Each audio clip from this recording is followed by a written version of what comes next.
Aku seorang polisi. Pekerjaanku adalah menjaga keamanan, mengawasi lalu lintas, dan membantu orang-orang yang membutuhkan. Semula, pekerjaanku sangat menyenangkan. Aku menjalani hidup dengan nyaman. Aku bekerja dengan sungguh-sungguh dan ikhlas. Akan tetapi, setelah itu aku mengalami masa yang sangat berat. Aku diombang-ambing oleh kebingungan karena banyaknya waktu luang dan minimnya pengetahuanku. Kemudian aku mulai merasa bosan dan tidak menemukan orang yang bisa membantuku dalam urusan agamaku. Yang terjadi justru sebaliknya. Aku bosan terus-menerus melihat kecelakaan dan orang-orang yang ditimpa musibah. Akan tetapi ada satu hari istimewa. Saat kami bekerja, aku bersama seorang kawan berhenti di tepi jalan sambil berbincang ke sana kemari. Tiba-tiba kami mendengar suara tabrakan yang keras. Kami langsung memutar pandangan mata kami, dan ternyata sebuah mobil bertabrakan dengan mobil lain yang datang dari arah berlawanan. Kami bergegas menuju lokasi kecelakaan untuk menyelamatkan para korban. Sebuah kecelakaan yang nyaris tidak bisa digambarkan dengan kata-kata. 2 orang di dalam mobil itu dalam kondisi kritis. Kami mengeluarkan mereka dari mobil dan meletakkan mereka dalam posisi membujur. Lalu kami bergegas mengeluarkan orang yang ada di dalam mobil yang kedua. Ternyata dia sudah meninggal dunia. Kami kembali kepada 2 orang tersebut. Ternyata mereka dalam kondisi sekarat. Kawanku langsung menuntunnya membaca syahadat. Kan tetapi lidah mereka justru melantunkan nyanyian yang keras. Situasi itu membuatku takut. Sementara kawanku justru sebaliknya. Dia mengetahui tentang kematian. Dia kembali menuntun mereka membaca syahadat.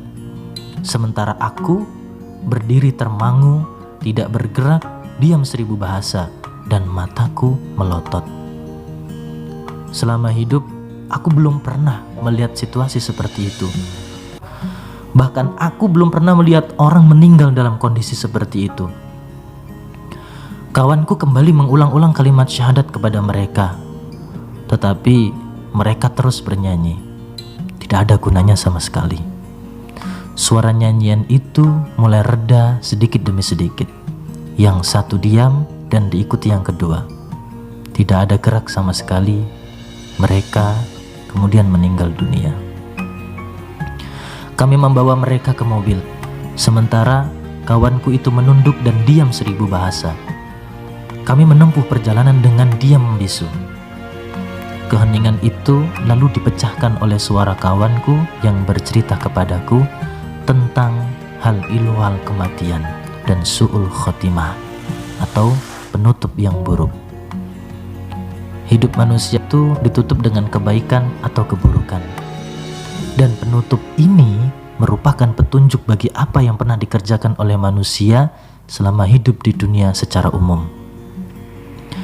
Dia menyampaikan banyak kisah yang ditulis di dalam buku-buku Islam dan bagaimana hidup seseorang ditutup dengan apa yang biasa dilakukannya menurut keadaan lahir dan batinnya. Kami menempuh perjalanan ke rumah sakit dengan perbincangan tentang kematian dan orang-orang yang mati. Dan gambarannya menjadi lengkap ketika kami ingat bahwa kami mengangkut jenazah di dekat kami. Aku menjadi takut akan kematian. Aku mendapatkan pelajaran berharga dari kejadian itu. Hari itu juga aku mengerjakan sholat dengan khusyuk. Akan tetapi, seiring berjalannya waktu, aku pun melupakan momentum tersebut secara bertahap. Aku mulai kembali lagi kepada kebiasaanku semula, seolah-olah aku tidak pernah menyaksikan 2 orang laki-laki itu. Tetapi aku benar-benar menjadi tidak suka pada nyanyian dan tidak berminat lagi seperti sebelumnya. Barangkali hal itu terkait dengan pengalamanku saat mendengarkan nyanyian dari 2 orang tersebut ketika mereka sekarat.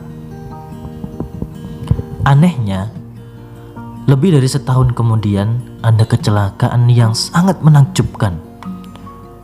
ada seseorang yang mengemudikan mobilnya dengan kecepatan biasa. Tiba-tiba mobil itu mogok di salah satu terowongan yang mengarah ke kota. Orang itu pun turun dari mobilnya untuk memperbaiki kerusakan yang ada pada salah satu rodanya. Dan ketika ia berdiri di belakang mobilnya untuk menurunkan roda cadangan, datanglah sebuah mobil dengan kecepatan tinggi dan menabraknya dari belakang. Dia langsung jatuh dengan luka-luka yang sangat parah. Aku datang bersama kawan yang lain, bukan kawan yang saat pertama itu. Kami membawanya di dalam mobil. Ia masih muda dan religius. Hal itu terlihat dari penampilannya. Ketika kami membawanya, kami mendengarnya bergumam. Namun, karena kami buru-buru saat membawanya, maka kami tidak bisa membedakan dengan jelas apa yang dia ucapkan. Akan tetapi, setelah kami meletakkannya di mobil dan berjalan, kami mendengar suaranya dengan jelas. Dia membaca Al-Quran dengan suara yang merdu. Subhanallah, pemuda ini berlumuran darah dan tulang-tulangnya patah. Tetapi tampaknya dia sudah diambang kematian. Namun dia terus membaca Al-Quran dengan suara yang merdu. Selama hidup, aku pun belum pernah mendengar bacaan semerdu itu. Aku sempat berkata di dalam hatiku bahwa aku akan membimbingnya membaca syahadat seperti yang dilakukan kawanku dulu. Apalagi aku merasa sudah punya pengalaman sebelumnya. Aku dan kawanku mendengarkan suara yang merdu itu dengan seksama. Aku merasakan tubuhku mulai bergetar dan juga tulang-tulang rusukku. Tiba-tiba suara itu terdiam. Aku menoleh ke belakang. Ternyata dia mengangkat jari telunjuknya sambil membaca syahadat. Kemudian dia menundukkan kepalanya. Aku segera melompat ke belakang.